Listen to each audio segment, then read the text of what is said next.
ಮಧ್ಯಪ್ರಾಚ್ಯ ಯುದ್ಧದಿಂದಾಗಿ ದೇಶಾದ್ಯಂತ LPG gas ಸಮಸ್ಯೆ ಉಲ್ಬಣಗೊಂಡಿದೆ.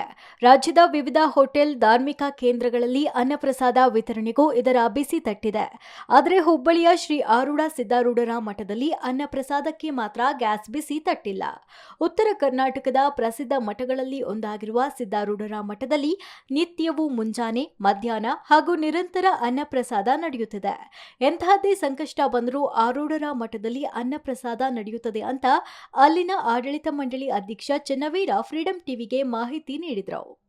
ಅನ್ನಪ್ರಸಾದ ಸಿದ್ಧಪಡಿಸಲು ನಾವು ಕಟ್ಟಿಗೆ ಬಳಕೆ ಮಾಡ್ತಿದ್ದು, ಭಕ್ತರಿಗೆ ನೀಡುವ ಅನ್ನಪ್ರಸಾದ ಕಟ್ಟಿಗೆ ಒಲೆಯಿಂದ ಸಿದ್ಧವಾಗುತ್ತೆ. ಪ್ರತಿದಿನ 10,000ಕ್ಕೂ ಅಧಿಕ ಭಕ್ತರು ಪ್ರಸಾದ ಸ್ವೀಕರಿಸುತ್ತಾರೆ. ಅನ್ನಪ್ರಸಾದ ತಯಾರಿಸಲು ನಾವು ಸಿಲಿಂಡರ್ ಬಳಸುವುದು ತುಂಬಾ ಕಡಿಮೆ. ಕಾಳು ಪಲ್ಯಗೆ ಮಾತ್ರ ಇದರ ಬಳಕೆ ಮಾಡ್ತೇವೆ. ಹಾಗಾಗಿ ನಮಗೆ ಯುದ್ಧದಿಂದಾಗುವ ಸಿಲಿಂಡರ್ ಸಮಸ್ಯೆ ಉಂಟಾಗಿಲ್ಲ. ಇಲ್ಲಿಗೆ ಬರುವ ಭಕ್ತರು ಯಾವುದೇ ಗೊಂದಲಕ್ಕೆ ಒಳಗಾಗದೆ ಅನ್ನಪ್ರಸಾದ ಸೇವನೆ ಮಾಡಿ ಹೋಗಬಹುದು ಅಂತ ತಿಳಿಸಿದ್ದಾರೆ.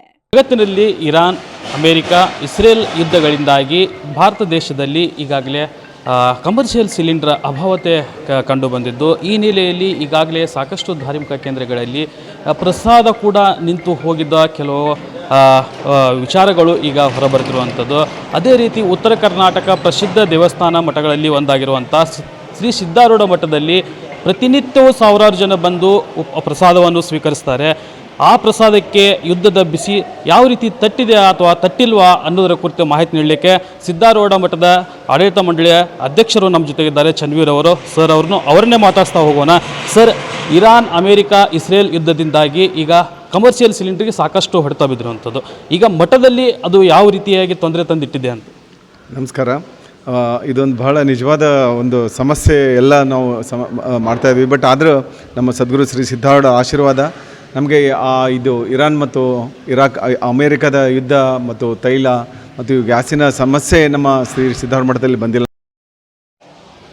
ಜಗತ್ತಿನಲ್ಲಿ ಇರಾನ್, ಅಮೆರಿಕ, ಇಸ್ರೇಲ್ ಯುದ್ಧಗಳಿಂದಾಗಿ ಭಾರತ ದೇಶದಲ್ಲಿ ಈಗಾಗಲೇ ಕಮರ್ಷಿಯಲ್ ಸಿಲಿಂಡರ್ ಅಭಾವತೆ ಕಂಡುಬಂದಿದ್ದು, ಈ ನೆಲೆಯಲ್ಲಿ ಈಗಾಗಲೇ ಸಾಕಷ್ಟು ಧಾರ್ಮಿಕ ಕೇಂದ್ರಗಳಲ್ಲಿ ಪ್ರಸಾದ ಕೂಡ ನಿಂತು ಹೋಗಿದ್ದ ಕೆಲವು ವಿಚಾರಗಳು ಈಗ ಹೊರಬರುತ್ತಿರುವಂಥದ್ದು.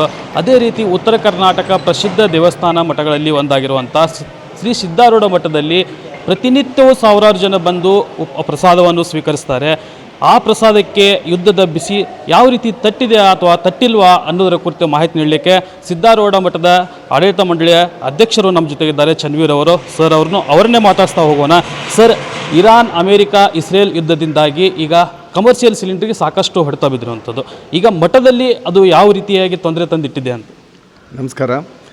ಇದೊಂದು ಬಹಳ ನಿಜವಾದ ಒಂದು ಸಮಸ್ಯೆ ಎಲ್ಲ ನಾವು ಮಾಡ್ತಾಯಿದ್ವಿ. ಬಟ್ ಆದರೂ ನಮ್ಮ ಸದ್ಗುರು ಶ್ರೀ ಸಿದ್ದಾರೂಢ ಆಶೀರ್ವಾದ ನಮಗೆ ಇದು ಇರಾನ್ ಮತ್ತು ಇರಾಕ್, ಅಮೇರಿಕದ ಯುದ್ಧ ಮತ್ತು ತೈಲ ಮತ್ತು ಗ್ಯಾಸಿನ ಸಮಸ್ಯೆ ನಮ್ಮ ಶ್ರೀ ಸಿದ್ದಾರೂಢ ಮಠದಲ್ಲಿ ಬಂದಿಲ್ಲ ಅಂತ ಹೇಳೋಕ್ಕೆ ಒಂದು ಸಂತೋಷ ಅನಿಸಿದೆ. ಯಾಕಂದರೆ ಮೊದಲಿಂದ ನಾವು ಸೌದೆಯಿಂದ, ಕಟ್ಟಿಗೆಯಿಂದನೇ ನಾವು ಅಡುಗೆ ಮಾಡ್ತಾಯಿರೋದು ನಮ್ಮ ಸಿದ್ದಾರೂಢ ಮಠದಲ್ಲಿ.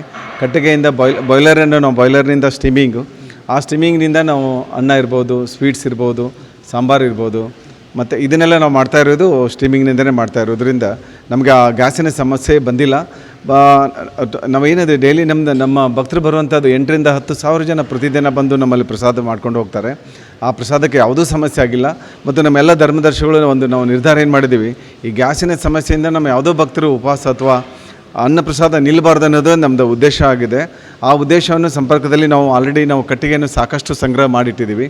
ಪ್ರತಿ ವರ್ಷ ನಾವು ಸಾಕಷ್ಟು ಅಂದರೆ ಆಕ್ಷನ್ ಒಳಗೆ ಕಿರುವತ್ತಿ ಇರ್ಬೋದು, ದಾಂಡೇಲಿ ಇರ್ಬೋದು, ಮುಂಡಗೋಡ್ನಿಂದ ಇರ್ಬೋದು, ಭಾಳಷ್ಟು ನಾವು ಕಟ್ಟಿಗೆ ತಂದು ನಾವು ಒಂದು ಸ್ಟೋರೇಜ್ ಮಾಡಿ ಇಟ್ಕೊಂಡಿರ್ತೀವಿ ಪ್ರತಿ ವರ್ಷ. ಈಗ ಮತ್ತು ಕೆಲವು ಸಿಲಿಂಡರ್ಗಳು ಎಷ್ಟು ಮಟ್ಟಿಗೆ ನಿಮಗೆ ಸಿಲಿಂಡರ್ ಹೆಲ್ಪ್ ಆಗುತ್ತೆ? ಮತ್ತು ಈಗಾಗಲೇ ನೀವು ಹೇಳಿದಂಗೆ ಕಟ್ಟಿಗೆ ಸೌದೆಯಿಂದ ನಾವು ಜಾಸ್ತಿ ಪ್ರಸಾದವನ್ನು ಸಿದ್ಧಪಡಿಸ್ತೇವೆ ಅಂತ ಹೇಳ್ತಿದ್ದೆ. ಈಗ ಸಿಲಿಂಡ್ರಿಂದ ಯಾವ್ಯಾವ ಅಡುಗೆ ತಯಾರು? ಆ್ಯಕ್ಚುಲಿ ಮೇನ್ ಅಡುಗೆ ಎಲ್ಲ ನಮ್ಮದು ರೈಸ್ ಇರ್ಬೋದು, ಸಾಂಬಾರು ಇರ್ಬೋದು, ಹುಗ್ಗಿ ಇರ್ಬೋದು, ಅಂದರೆ ಸ್ವೀಟ್ಸ್ ಇರ್ಬೋದು, ಎಲ್ಲ ನಮ್ಮ ಕಟ್ಟಿಗೆಯಿಂದನೇ ಮಾಡ್ತೀವಿ, ಸ್ಟೀಮಿಂಗ್ನಿಂದನೇ ಆಗ್ತದೆ. ಈಗೀಗಾಗಿ ನಾವು ಒಂದು ರೀಸೆಂಟಾಗಿ ಗ್ಯಾಸ್ ಮ್ಯಾಗೆ ಅಂದರೆ ಕಾಳು ಪಲ್ಯ ಇರ್ಬೋದು ಅಥವಾ ಬದ್ನಿಕಾಯಿ ಪಲ್ಯ ಇರ್ಬೋದು, ಆ ಪಲ್ಯ ಒಗ್ಗರಣೆ ಕೊಡಲಿಕ್ಕೆ ಮತ್ತು ಬಾಜಿ ಮಾಡಲಿಕ್ಕೆ ಅಂತೇಳಿ ನಾವು ಗ್ಯಾಸನ್ನು ಯೂಸ್ ಮಾಡ್ತೀವಿ. ನಮ್ಮ ಟೋಟಲ್ 100% ಒಳಗೆ 90% ನಾವು ಕಟ್ಟಿಗೆನೇ ಯೂಸ್ ಮಾಡ್ತೀವಿ. 10% ಅಷ್ಟೇ ನಾವು ಸಿಲಿಂಡ್ರನ್ನ ಯೂಸ್ ಮಾಡ್ತಾಯಿದ್ದೀವಿ. ಸಿಲಿಂಡ್ರ್ ಮ್ಯಾಗೆ ನಾವು ಜಾಸ್ತಿ ಡಿಪೆಂಡ್ ಆಗಿಲ್ಲ. ಮತ್ತು ಆ ಸಿಲಿಂಡರ್ ಪ್ರಾಬ್ಲಮಿಂದ ಯಾವ ಭಕ್ತರಿಗೂ ನಾವು ಉಪವಾಸ ಕಳಿಸ್ಬಾರ್ದು ಅನ್ನೋದೇ ನಮ್ಮದೊಂದು ಉದ್ದೇಶ. ಸರ್, ಈಗಾಗಲೇ ಯಾಕೆಂತಂದರೆ ಇರಾನ್, ಅಮೆರಿಕ, ಇಸ್ರೇಲ್ ನಡುವೆ ಯುದ್ಧದ ಸಂದರ್ಭದಲ್ಲಿ ಈಗ ಕಮರ್ಷಿಯಲ್ ಸಿಲಿಂಡರ್ ಕೂಡ ಸಾಕಷ್ಟು ಅಭಾವತೆ ಕಂಡುಬಂದಿದೆ ದೇಶದಲ್ಲಿ. ಈ ಹಿನ್ನೆಲೆಯಲ್ಲಿ ಕೂಡ ಕೆಲವು ಧಾರ್ಮಿಕ ಕೇಂದ್ರಗಳಲ್ಲಿ ಈಗಾಗಲೇ ಪ್ರಸಾದ ಕೂಡ ಅಡಚಣೆಯಾಗಿರುವಂಥದ್ದು. ಇಲ್ಲಿ ಅದರ ಯಾವ ರೀತಿಯಾಗಿ ವಿಷಯನೂ ಯಾವುದೂ ತಟ್ಟಿಲ್ಲ ಅಂತ ತಾವು ಹೇಳ್ತಾ ಇದ್ದೀರಿ. ಸರ್, ನಿತ್ಯವೂ ಎಷ್ಟು ಜನ ಊಟಕ್ಕೆ ಬರ್ತಾರೆ ಪ್ರಸಾದ ಪಡೀಲಿಕ್ಕೆ ಇಲ್ಲಿ ಸಿದ್ಧಾರೂಢ ಮಠದಲ್ಲಿ? ತಾವು ಹೇಳಿದ್ದು ಕರೆಕ್ಟ್. ನಾನು ಕೇಳಿದ್ದೆ, ಎಷ್ಟೋ ಪ್ರಸಾದ ನಿಲಯದಲ್ಲಿ ಪಾಪ ಅವ್ರಿಗೆ ಕಟ್ಟಿಗೆಗಿಂತ ಗ್ಯಾಸಿನ ಮೇಲೆ ಭಾಳ ಡಿಪೆಂಡ್ ಇದ್ದವರು ಗ್ಯಾಸಿನ ಸಮಸ್ಯೆಯಿಂದ ಪ್ರಸಾದವನ್ನು ನಿಲ್ಲಿಸುವಂಥ ಪ್ರಸಂಗ ಬಂದಿದೆ. ಆ್ಯಕ್ಚುಲಿ ಅವ್ರ ಉದ್ದೇಶ ಆಗಿಲ್ಲ, ಬಟ್ ಗ್ಯಾಸ್ ಸಿಲಿಂಡರ್ ಸಿಗಲಿಲ್ಲ ಅಂದರೆ ಅಡುಗೆ ಮಾಡೋದು ಹೇಗೆ ಅನ್ನೋದೇ ಒಂದು ಕ್ವಶನ್ನು. ಈಗ ನಾವೆಲ್ಲ ನೋಡಿದ್ರೆ ಹೋಟೆಲ್ನಲ್ಲಿ ಸದ್ಯಕ್ಕೆ ಈಗ ಒಲೆ ಹಚ್ಚಿ ಅಡುಗೆ ಮಾಡುವಂಥ ಪ್ರಸಂಗ ಬಂದಿದೆ. ಬಟ್ ಸದ್ಗುರು ಶ್ರೀ ಸಿದ್ಧಾರೂಢರ ಆಶೀರ್ವಾದ ನಮ್ಮಲ್ಲಿ ಪ್ರತಿದಿನ 7,000 to 10,000 ಜನ ಬಂದು ಪ್ರಸಾದ ತಗೊಳ್ತಾರೆ.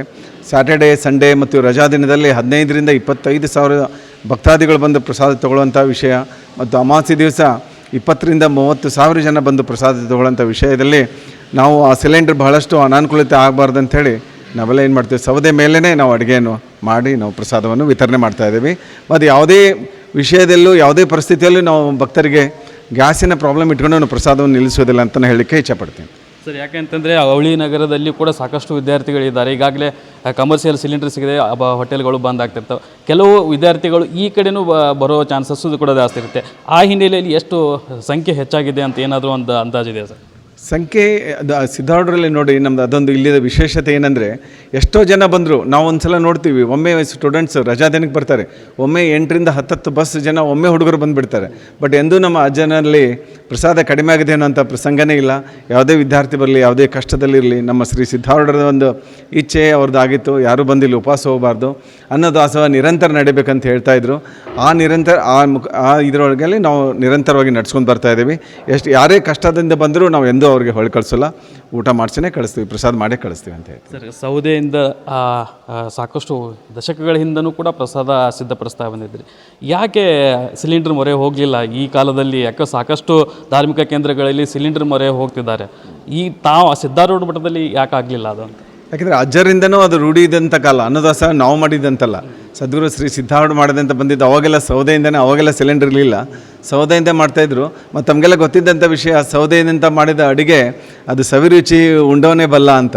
ಹಾಗೆ ನಾವು ಸೌದೆಯಿಂದ ಅದು ಒಂದಾಯಿತು, ಕಾಸ್ಟ್ ಇಫೆಕ್ಟಿವ್ ಆಲ್ಸೋ. ಯಾಕೆಂದರೆ ಇದು ಧಾರ್ಮಿಕ ಕೇಂದ್ರ ಇರೋದ್ರಿಂದ ನಾವು ಖರ್ಚನ್ನು ಬಹಳಷ್ಟು ಕಡಿಮೆ ಲಿಮಿಟ್ನಲ್ಲಿ ಇಡಬೇಕಾಗುತ್ತೆ. ಸೊ ಅದಕ್ಕೆ ನಾವು ಪ್ರತಿ ವರ್ಷ ಟೆಂಡರ್ನಲ್ಲಿ ನಾವು ದಾಂಡೇಲಿ ಇರ್ಬೋದು, ಮುಂಡಗೋಡು ಇರ್ಬೋದು, ಅಲ್ಲಿ ಎಲ್ಲ ನಾವು ಒಂದು ಕಟ್ಟಿಗೆ 18 to 20 ಟ್ರಕ್ ಕಟ್ಟಿಗೆ ತಂದು ನಾವು ಸ್ಟೋರ್ ಮಾಡಿ ಇಟ್ಕೊಂಡಿರ್ತೀವಿ, ಮಳೆಗಾಲದಾಗೆಲ್ಲ ಸಮಸ್ಯೆ ಆಗಬಾರ್ದು ಅಂತೇಳಿ. ಸೊ ಆ ಸೌದೆ ಊಟನೇ ನಮಗೆ ಅಜ್ಜನವರಿಂದ ನಿರಂತರ ನಡ್ಕೊಂಡು ಬಂದಿದ್ದು, ನಾವು ಅದನ್ನು ನಡ್ಸ್ಕೊಂಡು ಹೋಗ್ತಾ ಇದ್ದೀವಿ. ಎರಡೂ ಆಯಿತು, ಕಾಸ್ಟ್ ಎಫೆಕ್ಟಿವ್ ಆಯಿತು ಮತ್ತು ಅಜ್ಜನವರದೊಂದು ವಿಶೇಷತೆ ಇತ್ತು, ಅದನ್ನು ನಾವು ನಡ್ಸ್ಕೊಂಡು ಬರ್ತಾಯಿದ್ದೀವಿ. ಸರ್, ರಾಜ್ಯದಲ್ಲಿ ಅಷ್ಟೇ ಅಲ್ಲ ಸಿದ್ಧಾರೂಢರ ಭಕ್ತರು, ಹೊರ ರಾಜ್ಯ ಗೋವಾ ಆಗಲಿ, ಮಹಾರಾಷ್ಟ್ರ ಆಗಲಿ, ಇನ್ನಿತರ ದೇಶಗಳಿಂದನೂ ಕೂಡ ಭಕ್ತರ ಸಂಖ್ಯೆ ಇಲ್ಲಿದೆ. ಮತ್ತು ಬಾಲಿವುಡ್ ಸ್ಟಾರ್ ನಟರುಗಳು ಕೂಡ ಸಂಖ್ಯೆ ಇದೆ. ಈ ಹೊರ ರಾಜ್ಯ ಬಂದಂಥ ಭಕ್ತರಿಗೆ ಏನು ಹೇಳಕ್ಕೆ ಇಷ್ಟಪಡ್ತೀರಿ? ನಮ್ಮ ಶ್ರೀ ಸಿದ್ಧಾರೂಢರ ಮಠಕ್ಕೆ ಇದು ಅಂತಾರಾಷ್ಟ್ರೀಯ ಖ್ಯಾತಿ ಹೊಂದಿದಂಥ ನಮ್ಮ ಶ್ರೀ ಸಿದ್ಧಾರೂಢ ಮಠ ಭಾಳಷ್ಟು ಜನ, ಆಂಧ್ರ ಪ್ರದೇಶ ಇರ್ಬೋದು, ಗೋವಾ ಇರ್ಬೋದು, ಮಹಾರಾಷ್ಟ್ರ, ಕರ್ನಾಟಕ, ಇವನ್ ಮುಂಬೈಯಿಂದ ಬಹಳಷ್ಟು ಸಂಖ್ಯೆಯಿಂದ ಭಕ್ತಾದಿಗಳು ಬರ್ತಾಯಿದ್ದಾರೆ. ಆ್ಯಕ್ಚುಲಿ ವಿಶೇಷತೆ ಭಕ್ತಾದಿಗಳಂದರೆ ಎರಡಕ್ಕೆ ಭಾಳ ಪ್ರಾಮುಖ್ಯತೆ ಕೊಡ್ತಾರೆ. ಒಂದು ಅಜ್ಜನವರ ದರ್ಶನ, ಇನ್ನೊಂದು ಪ್ರಸಾದ. ಎಷ್ಟೋ ಜನ ಪೇಷಂಟ್ಸ್ಗಳು ಸಲಾಯಿನ್ ಇಟ್ಕೊಂಡು ಅಜ್ಜನವರ ಪ್ರಸಾದ ಮಾಡಲಿಕ್ಕೆ ಬರ್ತಾರೆ. ಯಾಕಂದರೆ ಅಷ್ಟು ವಿಶ್ವಾಸ ಶ್ರೀ ಸಿದ್ಧಾರೂಢರ ಪ್ರಸಾದ ಮೇಲೆ. ನಾವು ಆ ವಿಶ್ವಾಸ, ಸದ್ಗುರು ಸಿದ್ಧಾರೂಢರ ಇಚ್ಛೆ ಯಾವಾಗಲೂ ಪ್ರಸಾದ ಆಗ್ತಾನೆ ಇರಬೇಕು ಅನ್ನೋಂಥ ಇಚ್ಛೆ ಮುಖಾಂತರ ನಾ ಎಲ್ಲ ಭಕ್ತರಿಗೂ ಮನವಿ ಮಾಡ್ಕೊತೀನಿ. ನಮ್ಮ ಯಾವುದೇ LPG ಸಿಲಿಂಡರ್ ಇರ್ಬೋದು, ಯಾವುದೇ ಅಭಾವ, ಯಾವುದೇ ಸ್ಕೇರ್ಸಿಟಿ ನಮ್ಮ ಮಠದ ಪ್ರಸಾದ ಮೇಲೆ ಯಾವುದೂ ಆಗೋಲ್ಲ.